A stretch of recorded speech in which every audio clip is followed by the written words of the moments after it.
Realme 14X 5G মোবাইলে automatic screen recorder সেটা কীভাবে চালু করবেন সেই বিষয় নিয়ে ভিডিওটা বানাচ্ছি।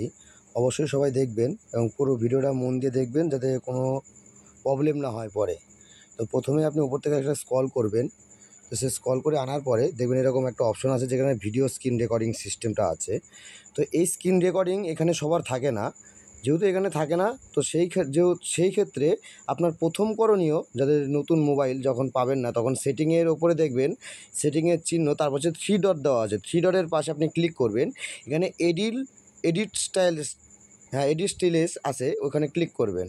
ক্লিক করার পরে আপনি প্রত্যেকটা অপশন যেটা যেটা আপনার দরকার, power saving mode, wallet, app lock, all টোটালটাই আপনি পেয়ে যাবেন। ঠিক আছে, এখান থেকে আপনি প্লাস অপশনে একবার ক্লিক করবেন, সেটা অটোমেটিক চলে আসবে। এটা করার পরে আপনি পুনরায় ব্যাক করবেন। ব্যাক করে স্ক্রিন রেকর্ডিং অপশনে ক্লিক করবেন। প্রথমে আপনাকে অ্যালো অপশন দেবে, অ্যালোটা করে দিয়েই আপনার পুরো কাজটা হয়ে যাবে। তারপর থেকে আপনার স্টার্ট রেকর্ডিং করলে স্টার্ট রেকর্ডিং হয়ে যাবে। ভিডিওটা সম্পূর্ণ দেখার জন্য ধন্যবাদ।